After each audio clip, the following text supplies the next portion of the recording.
Hello, everyone. I hope you're doing well. Here is Mauricio, and I today we're gonna talk about timeline, and we're gonna talk about in general of how we work with IR as well. But to me, this session is super important. I think it's gonna be a brief session, but to me, it's important for you to know that you have to take this into consideration when planning because timeline takes a huge role on the things that we're gonna do and in the results we're going to achieve. So yeah, first we're gonna talk a little bit about timeline, and then we're gonna talk about our partners, and yeah, so let's get going. So yeah, basically this something that I have to say is that we have been working with timeline in a different way in previous years, but this year changed.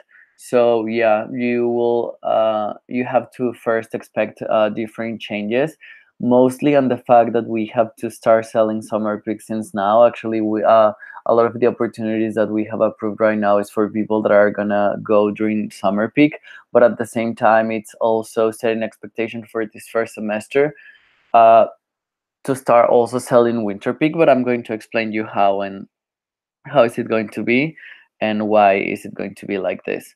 So yeah, as you can see here, um, this is how will 2019 has to look. And basically here we have the timeline divided. As you can see, first in the first line we have the first semester, and in the second semester in LC term, right? So basically we're gonna start with well, there it starts with February, but as you can see, January is in the, because at the end your term starts in February, right? But for me, it would be also important for you to see how January looks, that it's in the second row at the end, because I mean, at the end you're elected already, and you have to know how this works, and you have also to work for your pipeline, so you don't start February without anything. So it is super important for you to know what is going to happen. And as you can see here, we have four lines, that it's attraction online, attraction on ground, consideration, that basically means approving people, and in value delivery, I put realizations, right? So yeah, basically what is gonna happen here is that attraction online has to happen all year, and this is actually something that we are really putting. Not only I wouldn't say putting our hopes in, but it is we're also like putting our money in, and we really have to work with these things because online attraction is not something that it's that strong in Isaac in Austria at the moment. But it is also based on the fact that members are not really uh, sharing stuff on Facebook and Instagram. Like we need more proactivity from the members. So this is going to be super important, and mostly for oGX people, because if your people, and not only the people from your team, but your LC is not sharing things on social media, then it's going to become harder and harder, and we're not going to have a lot of reach. So attraction online is something that has to happen all the time, even if we're on holiday, or even if we are um, I don't know, having day offs or things like this. So this is why attraction online happens throughout all year at all times. But as we know, attraction on ground is different, and even though it looks like this in the calendar or in the timeline, I really hope that attraction on ground can change, because we're only doing attraction on ground in our universities, right? And this is, for example, why we have attraction on ground from March, April, May, and like maybe June. But then we don't have in July, August, and September, because people are on holidays. And then we have during October, November, and like a part of December, as we are doing right now. And then we also have it in on January. And this is good for you to know. But at the end, I do think that as oGX people, we also need to start thinking about how to expand our markets, and being able to do not only attraction on ground in university, but see other options to do it during holidays, because we're losing a lot of attraction opportunities just relying on university timeline. But okay, this is how it looks. And the most important thing for you to understand here is that okay, first of all, people in Austria do things in advance, a lot in advance. So normally people are approving, as I told you before, for summer peak right now, and then they want to go on winter peak during our summer peak. So they're approving themselves like mostly like 6 months in advance, and this is something that we have to keep in mind because, for example, in other countries like, for example, Mexico, where I come from, people normally, I don't know, even if it's November, they are approving themselves for December. Like, we have a culture where we do everything at the end and there's not really a problem, but apparently here it is something that people do more in advance. So we also have to be aware of what's our reality and what's our market and what's our buyer persona, and be aware of these things.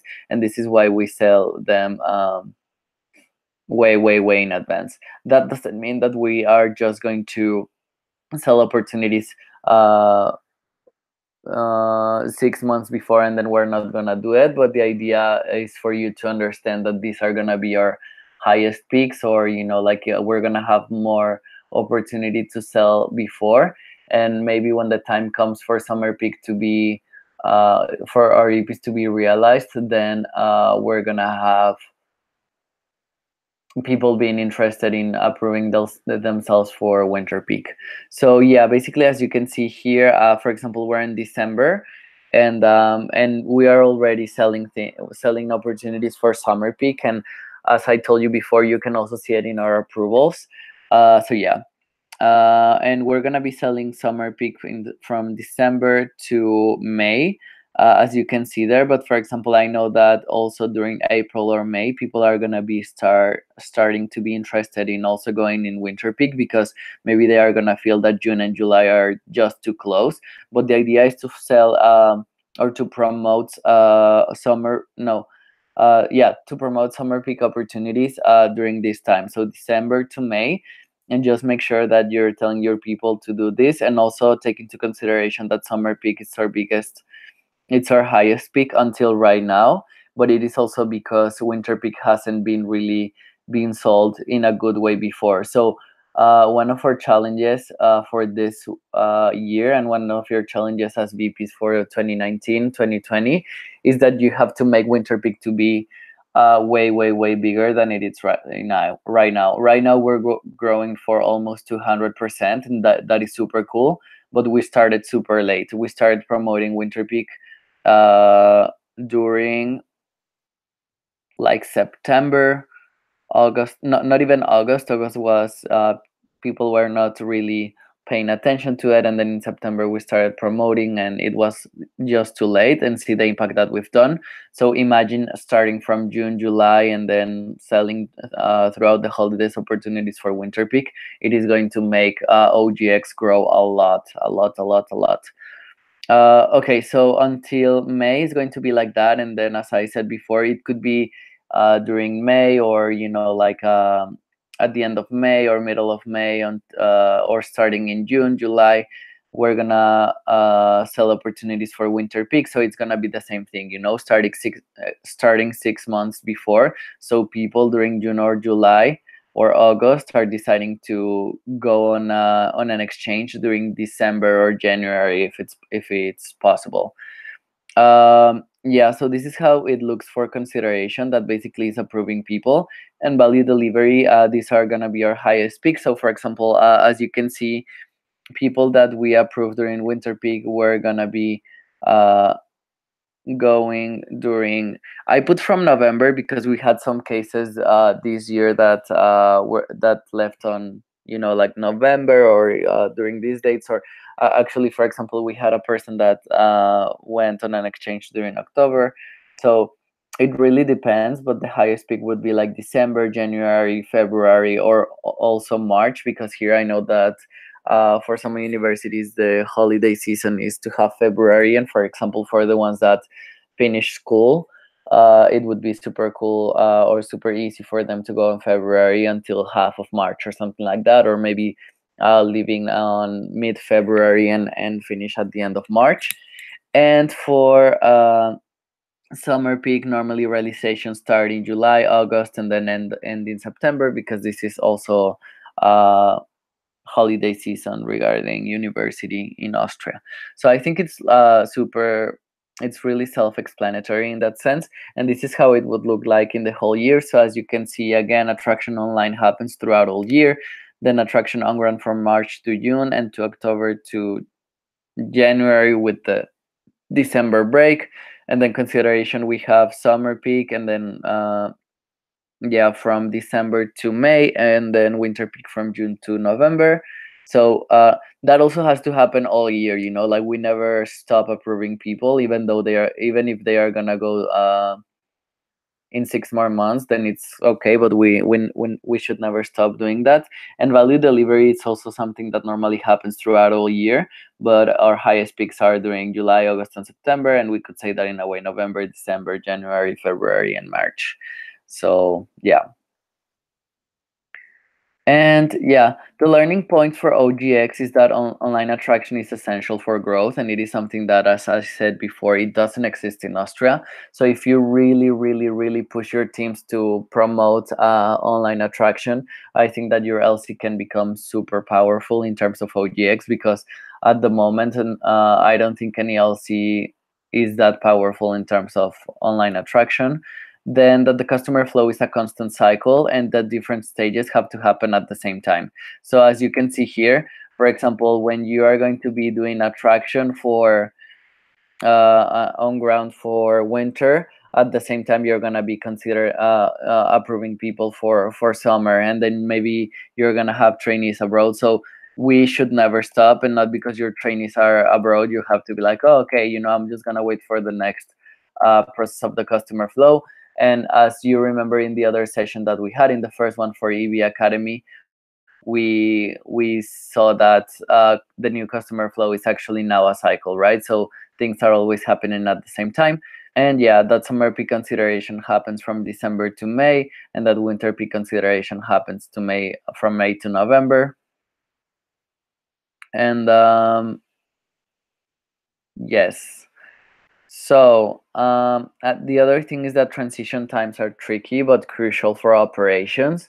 And for example, this is transition time for you, but at the same time, right now, it's super, super, super important that you take ownership. Even if you have your VP right now in the area, you have to really push each other, because right now a lot of people are approving themselves to go during summer peak, and January is going to be crucial for you to start well your year. So just make sure that you're working like full speed, full force, full time, full everything. And yeah, your else is going to grow a lot if you take these things into consideration. You can ask me things about timeline, but yeah. Okay, good. So yeah, this is something that has really, really helped us lately, you know, like to have this timeline and to push timeline to be able to sell way, way, way on advanced. But another thing that has really, really helped us to have more approvals is definitely IR. And yeah, as you can remember, or I hope you remember, our IR partners are uh, Mexico, Colombia, India, and Indonesia. Those are our main IR partners abroad. And in Europe, we have the UK. So yeah, but it's mostly for one project from Electrolux. And but yeah, I this is something that I want to show you. Give me a second. And what I want to show you is how important IR is and what is IR basically. So yeah, as you can see, well, the first thing IR is international relations, just in case you're having that doubt in your mind. And the whole point, I know that a lot of people think like, oh no, but my EPs want to go to another place, like, you know, just trying to sell for countries is just, you know, like kind of like to put a rope around our neck, because then we're not saying that we're present in a lot of countries, and then it's less options for them. But you'll see that having IR partners is really, really important, because then also having a lot of options make people not take decisions. And also we have to base our IR partners in terms of experience, you know, if they are having full experiences or they don't. And sadly, value delivery is not really that standardized in around the world at the moment. So we have countries that have way, way, way better value delivery, and this is also something that we want to have. This doesn't mean that you have to send all of your EPs to these four countries, but it would really help you to sell these countries since the beginning, because yeah, you give options to these people, and also having this partnership with ICX abroad will help you have more communication to make processes faster, etc., etc. And people were skeptical about IR, but this is something I want to show you. This is how we were in the beginning of December. So right now we have these are the number of approvals that we have, and 18 from 39 with our main IR partners.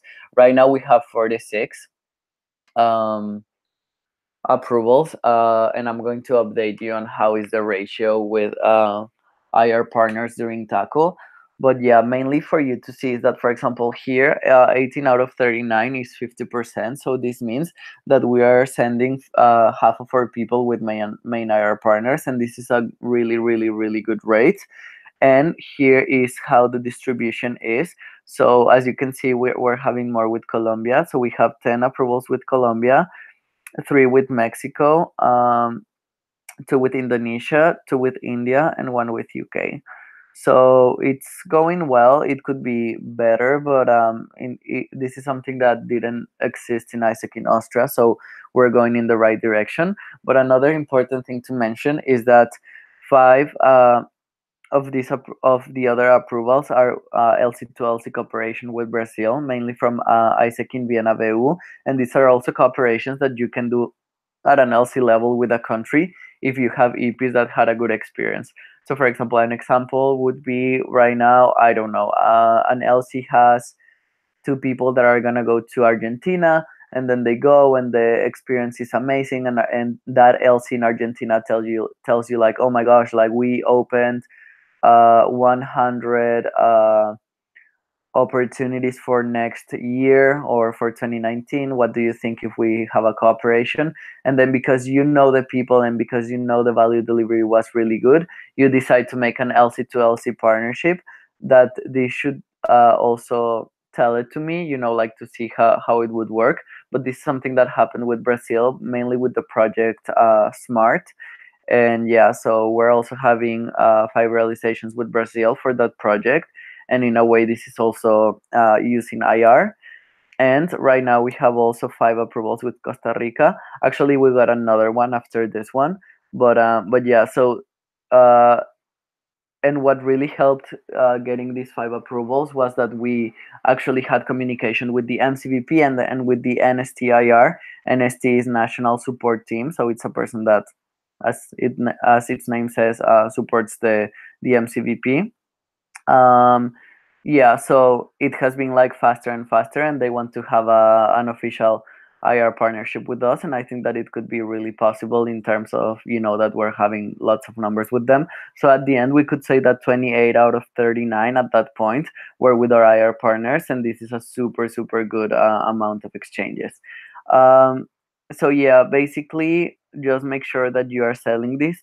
And one thing that we have for you to check how we're doing with IR partners is 2 things.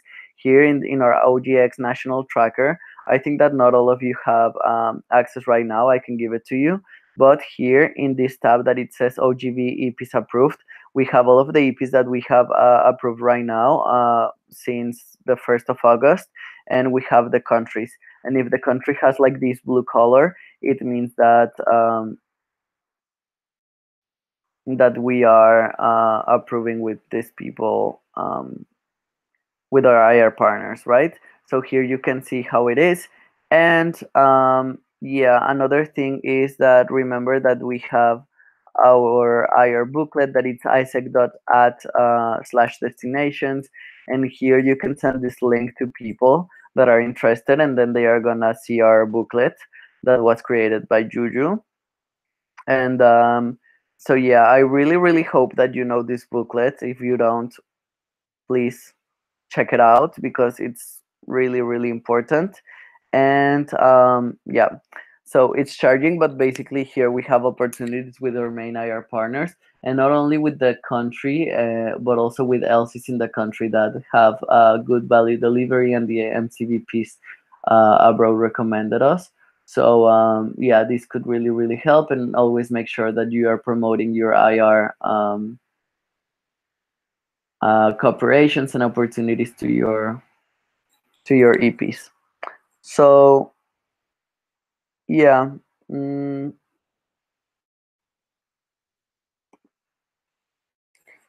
okay. Let's wait a second. Okay, here it is. So yeah, as you can see, here we have the booklet, and here you can see, for example, it tells the AP how to get started, what does the project include. Um, then we have the projects here, and they are divided by SDG. So that's super cool as well, because if they are interested in a specific SDG, they can see. And then we have the dates. Right now we have mostly dates for winter, but we're gonna update the IR booklet with the opportunities for summer. And yeah, this has really helped us. And yeah, just check it out. It's super cool. So also say thank you to Juju for this material when you see him. And so yeah, gender equality, decent work, and economic growth, etc., etc. So go check it out. And yeah, and another thing that we have is our IR tracker, that it's also in the B2C Hustlers folder. And here you can see, for example, the people and the LCs from each country that we're working with. And here you have the contact list, and then we have the IR opportunities, actually, with the dates and, like certain specifications. And yeah, LC to LC cooperation. So each LC with which LC abroad is having cooperations. And then we also have an IR blacklist. So basically it's like LCs which we had bad experiences before, and we explain why, and then yeah, we talk about it. But we also put that time, because it really can vary. So yeah, um, this is it from this session. It's a short session, but it's super important for you to know, to understand.